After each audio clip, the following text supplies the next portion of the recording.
Jane Eyre by Charlotte Brontë. Chapter 28. 2 days are past. It is a summer evening. The coachman has set me down at a place called Whitcross. He could take me no farther for the sum I had given, and I was not possessed of another shilling in the world. The coach is a mile off by this time. I am alone. At this moment, I discovered that I forgot to take my parcel out of the pocket of the coach, where I had placed it for safety. There it remains, there it must remain, and now I am absolutely destitute. Whitcross is no town, nor even a hamlet. It is but a stone pillar set up where 4 roads meet, whitewashed, I suppose, to be more obvious at a distance and in darkness. 4 arms spring from its summit. The nearest town to which these point is, according to the inscription, distant 10 miles. The farthest above 20. From the well-known names of these towns, I learn in what county I have lighted. A North Midland shire, dusk with moorland, ridged with mountain. This I see. There are great moors behind and on each hand of me. There are waves of mountains far beyond that deep valley at my feet. The population here must be thin, and I see no passengers on these roads. They stretch out east, west, north, and south, white, broad, lonely. They are all cut in the moor, and the heather grows deep and wild to their very verge. Yet a chance traveler might pass by, and I wish no eye to see me now. Strangers would wonder what I am doing, lingering here at the signpost, evidently objectless and lost. I might be questioned. I could give no answer but what would sound incredible and excite suspicion. Not a tie holds me to human society at this moment. Not a charm or hope calls me where my fellow creatures are.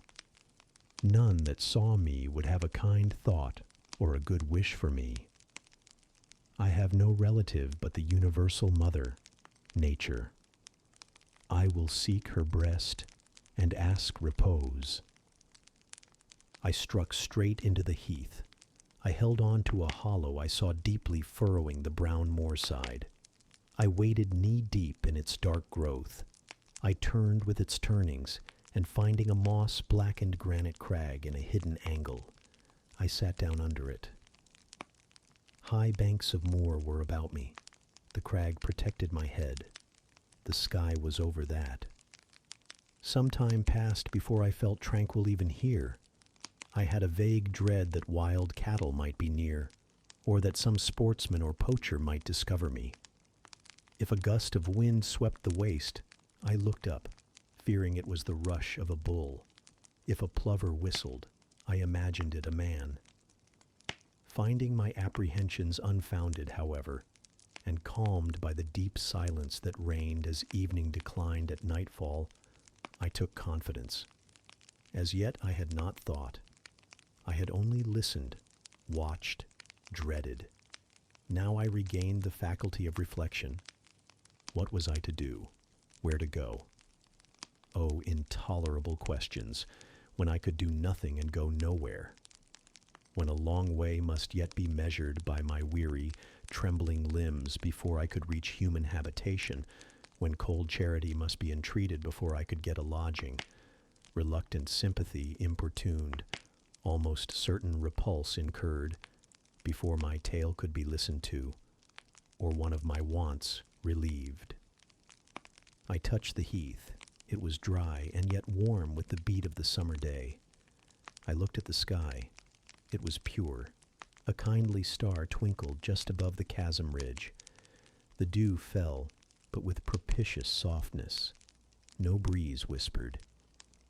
Nature seemed to me benign and good. I thought she loved me, outcast as I was. And I, who from man could anticipate only mistrust, rejection, insult, clung to her with filial fondness. Tonight, at least, I would be her guest, as I was her child. My mother would lodge me without money and without price. I had one morsel of bread yet, the remnant of a roll I had bought in a town we passed through at noon, with a stray penny, my last coin. I saw ripe bilberries gleaming here and there, like jet beads in the heath. I gathered a handful and ate them with the bread. My hunger, sharp before, was, if not satisfied, appeased by this hermit's meal. I said my evening prayers at its conclusion, and then chose my couch. Beside the crag, the heath was very deep. When I lay down, my feet were buried in it. Rising high on each side, it left only a narrow space for the night air to invade. I folded my shawl double and spread it over me for a coverlet. A low, mossy swell was my pillow. Thus lodged, I was not, at least, at the commencement of the night, cold. My rest might have been blissful enough, only a sad heart broke it. It plained of its gaping wounds, its inward bleeding, its riven cords. It trembled for Mr. Rochester and his doom. It bemoaned him with bitter pity. It demanded him with ceaseless longing. And, impotent as a bird with both wings broken, it still quivered its shattered pinions in vain attempts to seek him. Worn out with this torture of thought, I rose to my knees. Night was come, and her planets were risen. A safe, still night, too serene for the companionship of fear.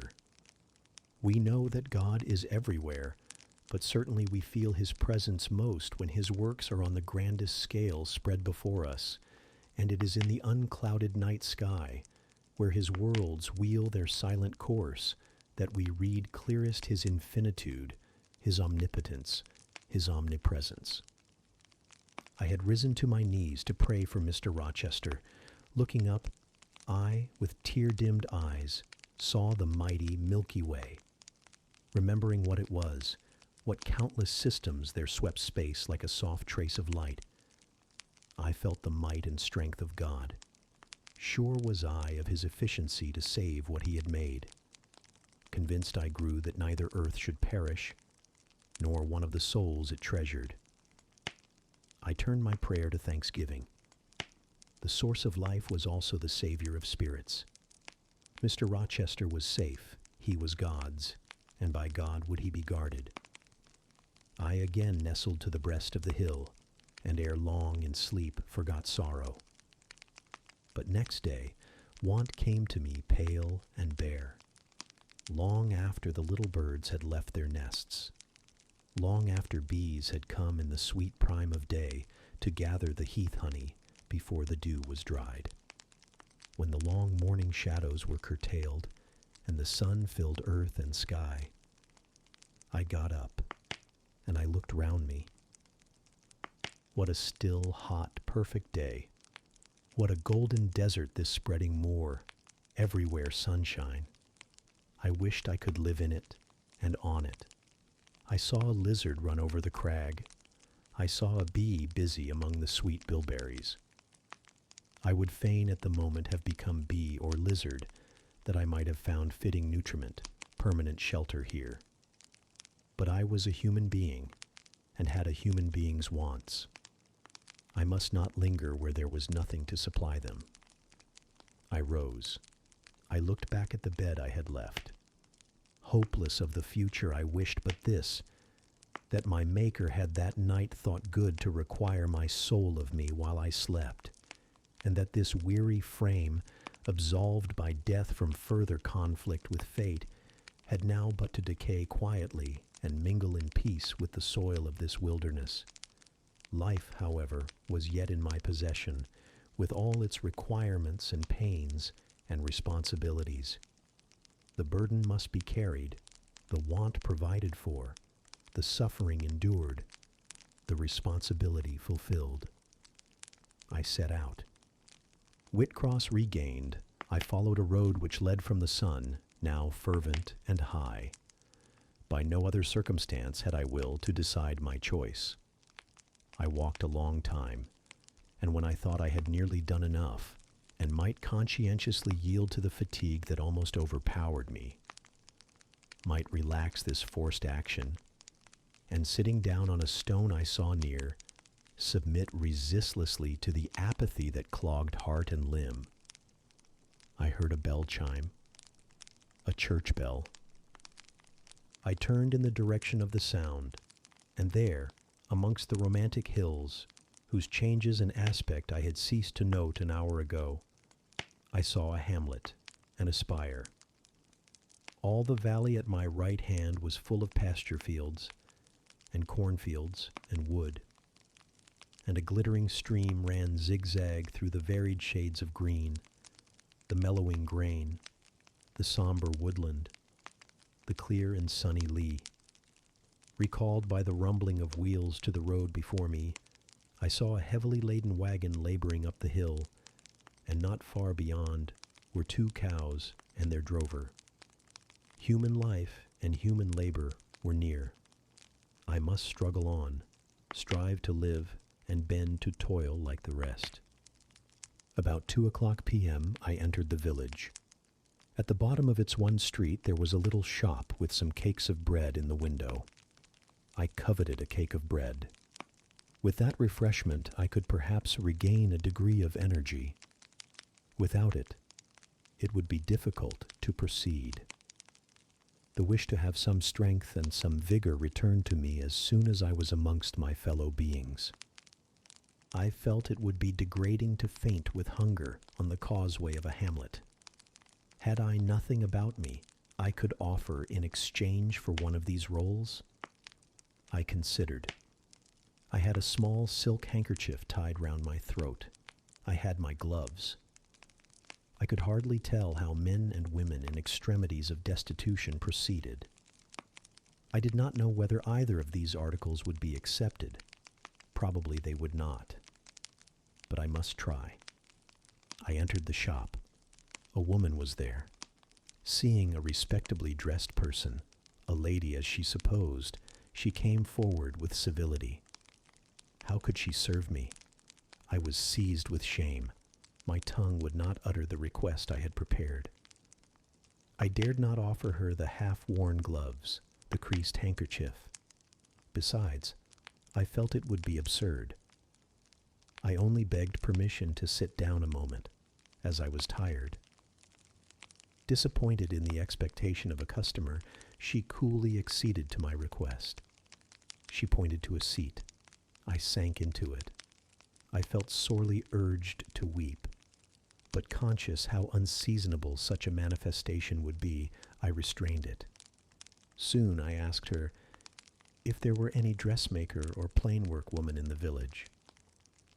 Yes, 2 or 3, quite as many as there was employment for. I reflected. I was driven to the point now. I was brought face to face with necessity. I stood in the position of one without a resource, without a friend, without a coin. I must do something. What? I must apply somewhere. Where? Did she know of any place in the neighborhood where a servant was wanted? Nay, she couldn't say. What was the chief trade in this place? What did most of the people do? Some were farm laborers. A good deal worked at Mr. Oliver's needle factory and at the foundry. Did Mr. Oliver employ women? Nay, it was men's work. And what do the women do? I not, was the answer. Some does one thing and some another. Poor folk mun get on as they can. She seemed to be tired of my questions. And indeed, what claim had I to importune her? A neighbor or two came in. My chair was evidently wanted. I took leave. I passed up the street, looking as I went at all the houses to the right hand and to the left. But I could discover no pretext, nor see an inducement to enter any. I rambled round the hamlet, going sometimes to a little distance and returning again for an hour or more.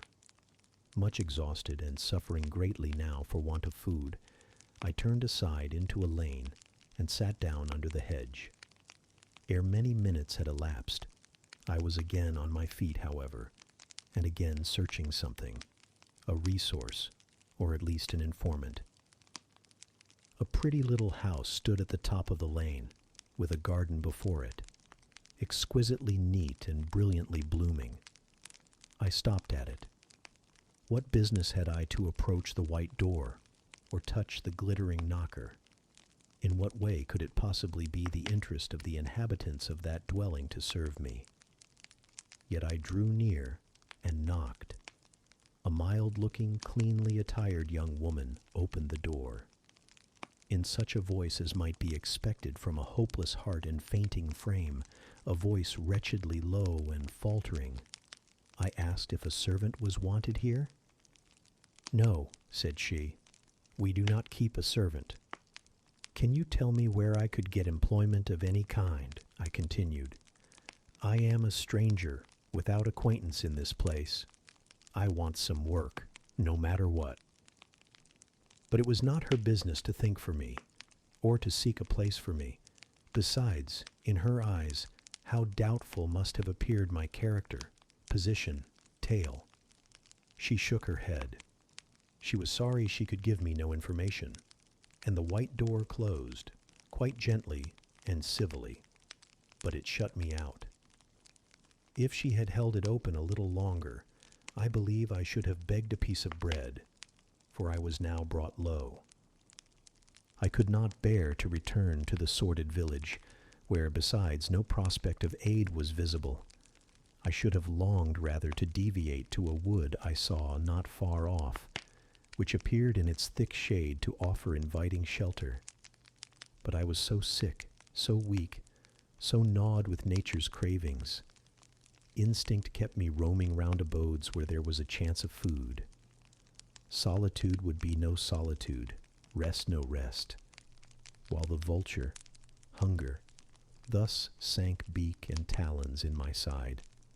I drew near houses, I left them, and came back again, and again I wandered away, always repelled by the consciousness of having no claim to ask, no right to expect interest in my isolated lot.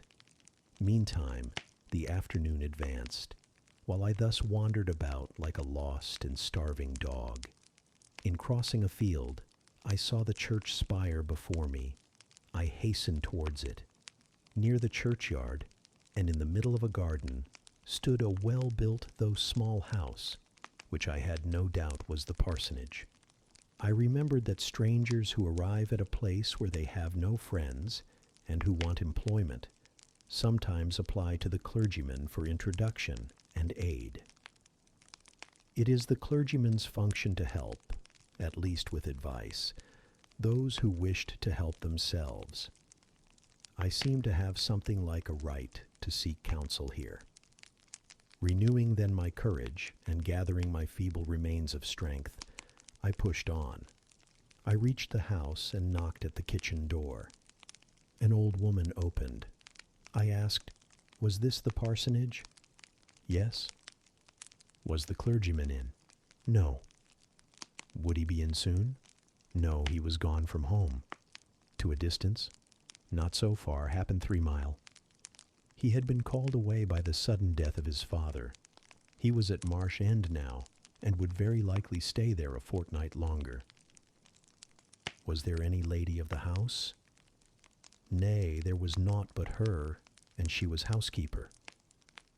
And of her, reader, I could not bear to ask the relief for want of which I was sinking. I could not yet beg, and again I crawled away.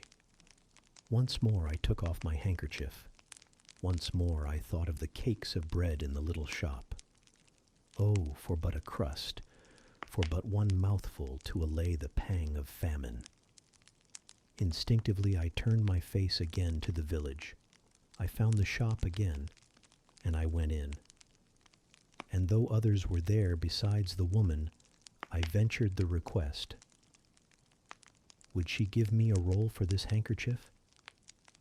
She looked at me with evident suspicion. Nay, she never sold stuff that way. Almost desperate, I asked for half a cake. She again refused. How could she tell where I had got the handkerchief? She said. Would she take my gloves? No. What could she do with them? Reader, it is not pleasant to dwell on these details. Some say there is enjoyment in looking back to painful experience past. But at this day I can scarcely bear to review the times to which I allude. The moral degradation, blent with the physical suffering, form too distressing a recollection ever to be willingly dwelt on. I blamed none of those who repulsed me. I felt it was what was to be expected, and what could not be helped.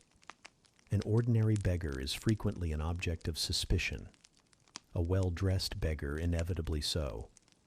To be sure, what I begged was employment, but whose business was it to provide me with employment?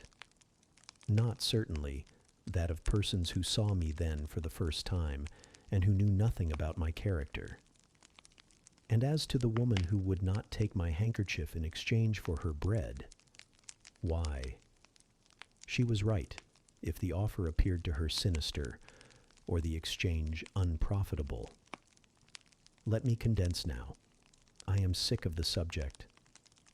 A little before dark, I passed a farmhouse, at the open door of which the farmer was sitting, eating his supper of bread and cheese. I stopped and said, "Will you give me a piece of bread? For I am very hungry." He cast on me a glance of surprise, but without answering, he cut a thick slice from his loaf and gave it to me. I imagine he did not think I was a beggar, but only an eccentric sort of lady who had taken a fancy to his brown loaf. As soon as I was out of sight of his house, I sat down and ate it. I could not hope to get a lodging under a roof, and sought it in the wood I have before alluded to. But my night was wretched, my rest broken. The ground was damp, the air cold. Besides, intruders passed near me more than once, and I had again and again to change my quarters. No sense of safety or tranquility befriended me. Towards morning it rained. The whole of the following day was wet. Do not ask me, reader, to give a minute account of that day. As before, I sought work. As before, I was repulsed. As before, I starved. But once did food pass my lips. At the door of a cottage, I saw a little girl about to throw a mess of cold porridge into a pig trough. "Will you give me that?" I asked. She stared at me. "Mother," she exclaimed, "there is a woman wants me to give her these porridge." "Well, lass," replied a voice within, "give it her if she's a beggar. T-Pig doesn't want it." The girl emptied the stiffened mold into my hand, and I devoured it ravenously. As the wet twilight deepened, I stopped in a solitary bridle path, which I had been pursuing an hour or more. "My strength is quite failing me," I said in a soliloquy. "I feel I cannot go much farther. Shall I be an outcast again this night? While the rain descends so, must I lay my head on the cold, drenched ground?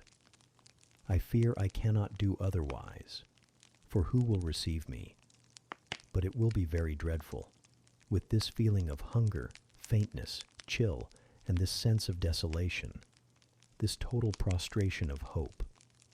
In all likelihood, though, I should die before morning.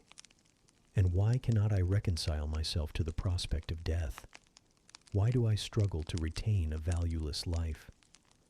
Because I know or believe Mr. Rochester is living, and then to die of want and cold is a fate to which nature cannot submit passively. O Providence, sustain me a little longer. Aid, direct me. My glazed eye wandered over the dim and misty landscape. I saw I had strayed far from the village. It was quite out of sight. The very cultivation surrounding it had disappeared. I had, by crossways and bypaths, once more drawn near the tract of moorland. And now, only a few fields, almost as wild and unproductive as the heath from which they were scarcely reclaimed, lay between me and the dusky hill. Well, I would rather die yonder than in a street or on a frequented road, I reflected. and far better that crows and ravens, if any ravens there be in these regions, should pick my flesh from my bones, than that they should be prisoned in a workhouse coffin and moulder in a pauper's grave. To the hill, then, I turned. I reached it. It remained now only to find a hollow where I could lie down, and feel at least hidden, if not secure. But all the surface of the waste looked level. It showed no variation but of tint, green where rush and moss overgrew the marshes, black where the dry soil bore only heath. Dark as it was getting, I could still see these changes, though but as mere alternations of light and shade, for color had faded with the daylight. My eye still roved over the sullen swell and along the moor edge, vanishing amidst the wildest scenery, when at one dim point, far in among the marshes and the ridges, a light sprang up. That is an ignis fatuus, was my first thought, and I expected it would soon vanish. It burnt on, however, quite steadily, neither receding nor advancing. Is it then a bonfire just kindled? I questioned. I watched to see whether it would spread. But no. As it did not diminish, so it did not enlarge. It may be a candle in a house, I then conjectured. But if so, I can never reach it. It is much too far away. And were it within a yard of me, what would it avail? I should but knock at the door to have it shut in my face. And I sank down where I stood and hid my face against the ground. I lay still a while. The night wind swept over the hill and over me and died moaning in the distance. The rain fell fast, wetting me afresh to the skin. Could I but have stiffened to the still frost, the friendly numbness of death, it might have pelted on. I should not have felt it. But my yet living flesh shuddered at its chilling influence. I rose ere long. The light was yet there, shining dim but constant through the rain. I tried to walk again. I dragged my exhausted limbs slowly towards it. It led me aslant over the hill, through a wide bog, which would have been impassable in winter, and was splashy and shaking even now, in the height of summer. Here I fell twice, but as often I rose and rallied my faculties. This light was my forlorn hope. I must gain it. Having crossed the marsh, I saw a trace of white over the moor. I approached it. It was a road or a track.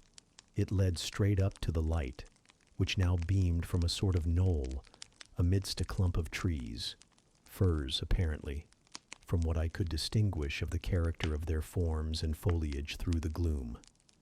My star vanished as I drew near. Some obstacle had intervened between me and it. I put out my hand to feel the dark mass before me. I discriminated the rough stones of a low wall, above it something like palisades, and within a high and prickly hedge. I groped on. Again, a whitish object gleamed before me. It was a gate, a wicket. It moved on its hinges as I touched it. On each side stood a sable bush holly, or yew. Entering the gate and passing the shrubs, the silhouette of a house rose to view, black, low, and rather long, but the guiding light shone nowhere. All was obscurity. Were the inmates retired to rest? I feared it must be so. In seeking the door, I turned an angle. There shot out the friendly gleam again from the lozenged panes of a very small latticed window within a foot of the ground, made still smaller by the growth of ivy or some other creeping plant, whose leaves clustered thick over the portion of the house wall in which it was set. The aperture was so screened and narrow that curtain or shutter had been deemed unnecessary, and when I stooped down and put aside the spray of foliage shooting over it, I could see all within. I could see clearly a room with a sanded floor, clean scoured, a dresser of walnut with pewter plates ranged in rows, reflecting the redness and radiance of a glowing peat fire.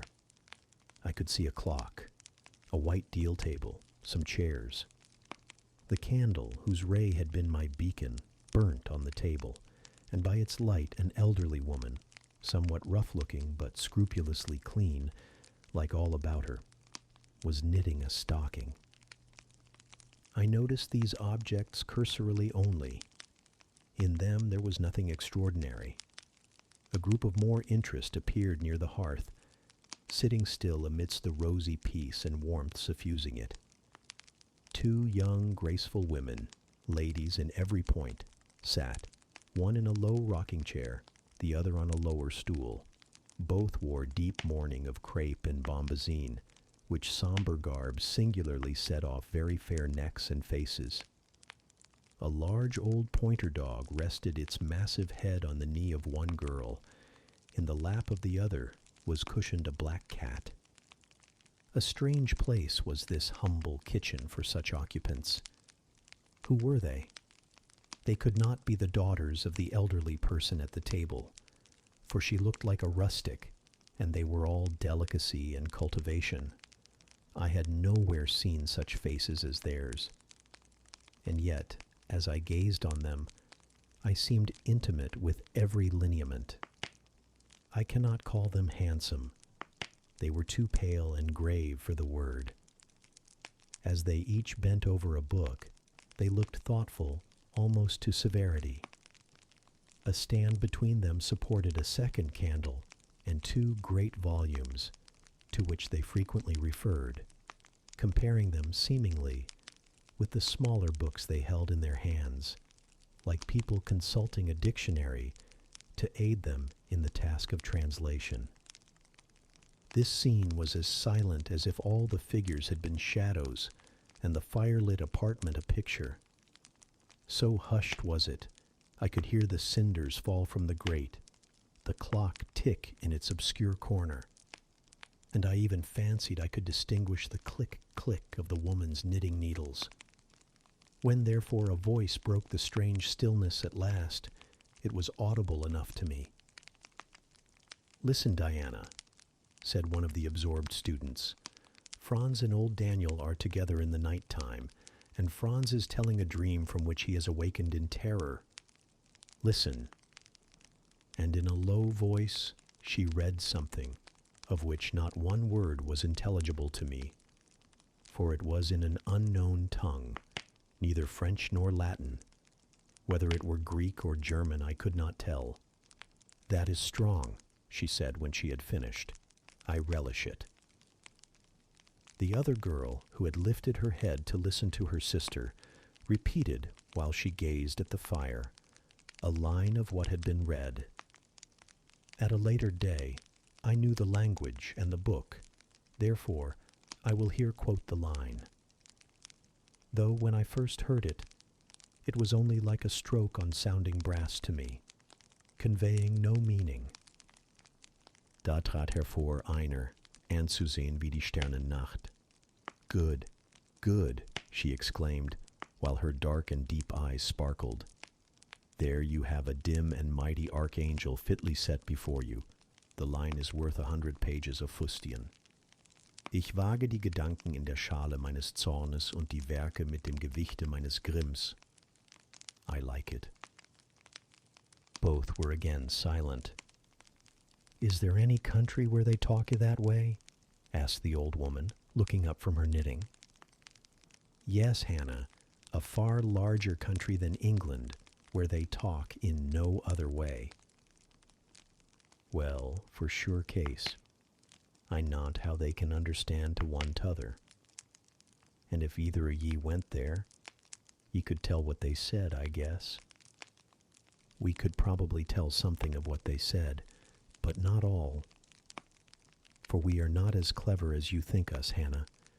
We don't speak German, and we cannot read it without a dictionary to help us." "And what good does it do you?" "We mean to teach it some time, or at least the elements as they say, and then we shall get more money than we do now." "Very like, but give o'er studying. Ye've done enough for tonight." I think we have. At least I'm tired. Merry, are you? Mortally. After all, it's tough work fagging away at a language with no master but a lexicon.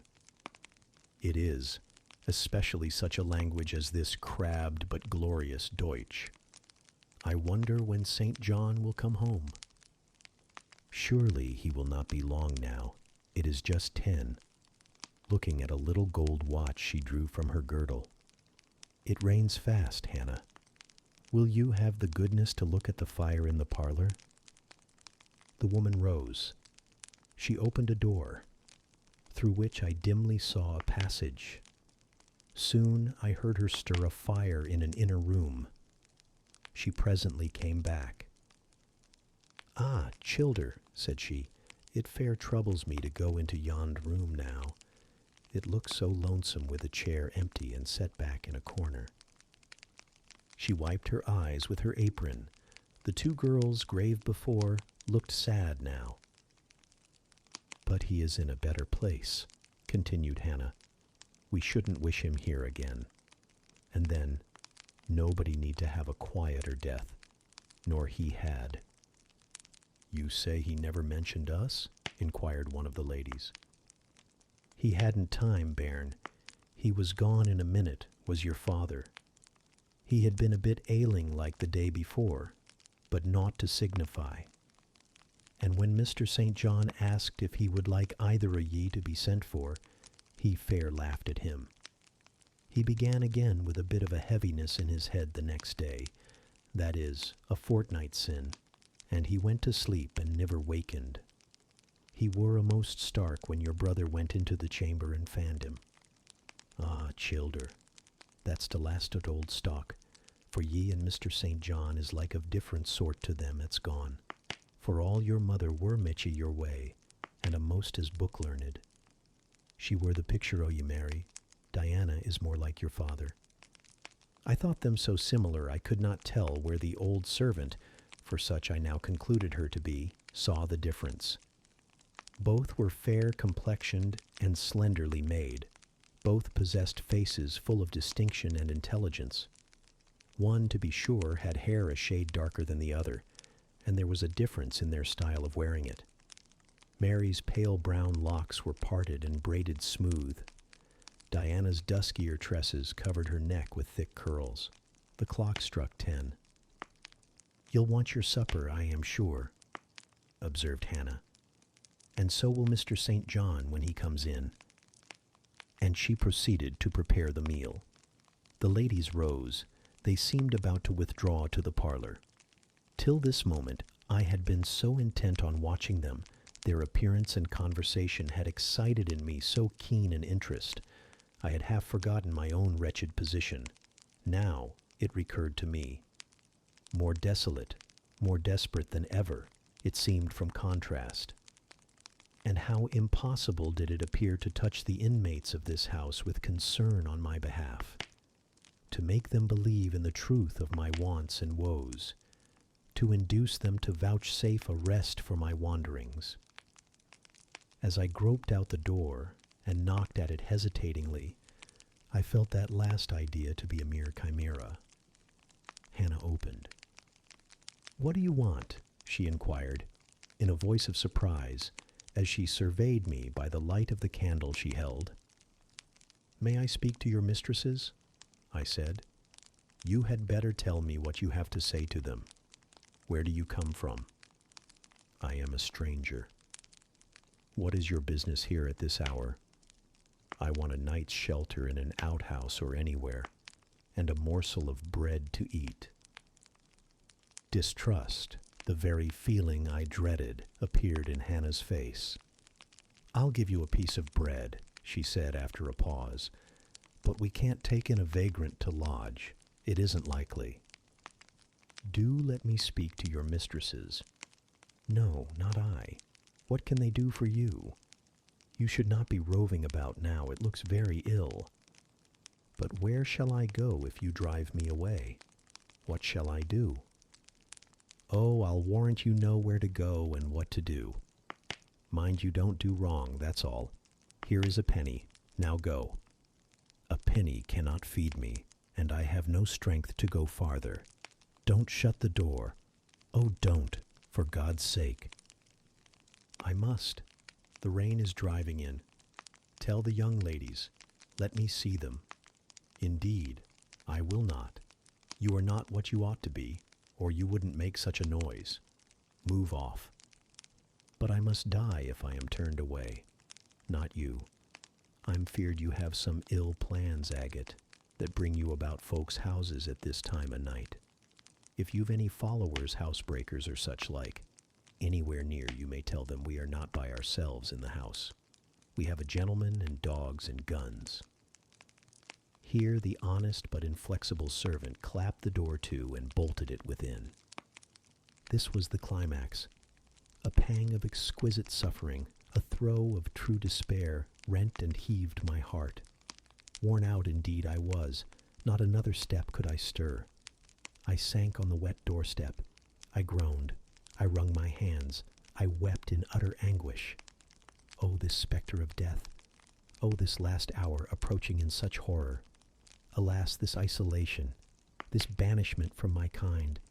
Not only the anchor of hope, but the footing of fortitude was gone, at least for a moment. But the last I soon endeavored to regain. I can but die, I said, and I believe in God.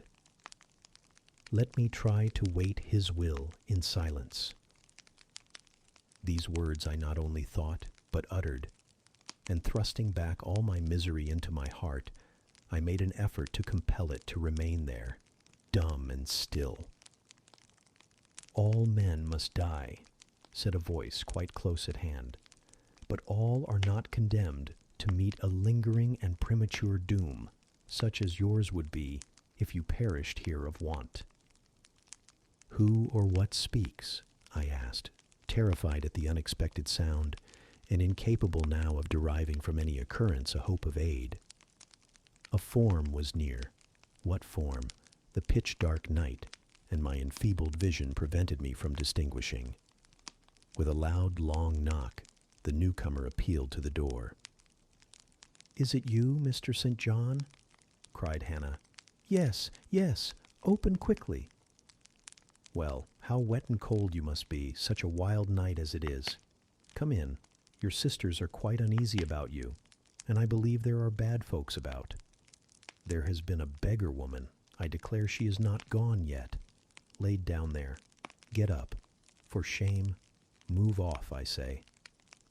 "Hush, Hannah. I have a word to say to the woman. You have done your duty in excluding. Now let me do mine in admitting her. I was near and listened to both you and her. I think this is a peculiar case. I must at least examine into it. Young woman, rise and pass before me into the house." With difficulty, I obeyed him. Presently, I stood within that clean, bright kitchen, on the very hearth, trembling, sickening, conscious of an aspect in the last degree ghastly, wild, and weather-beaten. The two ladies, their brother, Mr. St. John, the old servant, were all gazing at me. "St. John, who is it?" I heard one ask. "I cannot tell. I found her at the door," was the reply. "She does look white," said Hannah. "As white as clay or death," was responded. "She will fall. Let her sit." And indeed my head swam. I dropped, but a chair received me. I still possessed my senses, though just now I could not speak. "Perhaps a little water would restore her." "Hannah, fetch some. But she is worn to nothing. How very thin and how very bloodless. A mere spectre. Is she ill or only famished?" "Famished, I think." "Hannah, is that milk? Give it me, and a piece of bread." Diana. I knew her by the long curls which I saw drooping between me and the fire as she bent over me, broke some bread, dipped it in milk, and put it to my lips. Her face was near mine. I saw there was pity in it, and I felt sympathy in her hurried breathing. In her simple words, too, the same balm-like emotion spoke. "Try to eat." "Yes, try," repeated Mary gently. and Mary's hand removed my sodden bonnet and lifted my head. I tasted what they offered me, feebly at first, eagerly soon. "Not too much at first. Restrain her," said the brother. "She has had enough." And he withdrew the cup of milk and the plate of bread. "A little more, St. John. Look at the avidity in her eyes." "No more at present, sister. Try if she can speak now. Ask her name." I felt I could speak, and I answered, "My name is Jane Elliot." Anxious as ever to avoid discovery, I had before resolved to assume an alias. "And where do you live? Where are your friends?" I was silent. "Can we send for anyone you know?" I shook my head. "What account can you give of yourself?" Somehow, now that I had once crossed the threshold of this house, and once was brought face to face with its owners, I felt no longer outcast, vagrant, and disowned by the wide world. I dared to put off the mendicant, to resume my natural manner and character.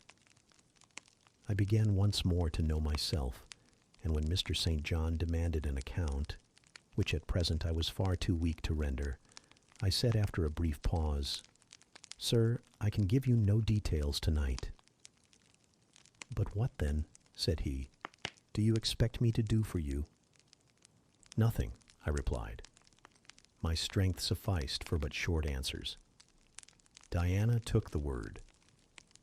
"Do you mean," she asked, "that we have now given you what aid you require, and that we may dismiss you to the moor and the rainy night?" I looked at her. She had, I thought, a remarkable countenance, instinct both with power and goodness. I took sudden courage. Answering her compassionate gait with a smile, I said, "I will trust you. If I were a masterless and stray dog, I know that you would not turn me from your hearth tonight. As it is, I really have no fear. Do with me and for me as you like, but excuse me from much discourse. My breath is short. I feel a spasm when I speak." All three surveyed me, and all three were silent. "Hannah," said Mr. St. John at last, "let her sit there at present, and ask her no questions. In 10 minutes more, give her the remainder of that milk and bread. Mary and Diana, let us go into the parlor and talk the matter over." They withdrew. Very soon one of the ladies returned. I could not tell which. A kind of pleasant stupor was stealing over me as I sat by the genial fire. In an undertone, she gave some directions to Hannah. Ere long, with the servant's aid, I contrived to mount a staircase. My dripping clothes were removed. Soon a warm, dry bed received me. I thanked God, experienced amidst unutterable exhaustion a glow of grateful joy, and slept.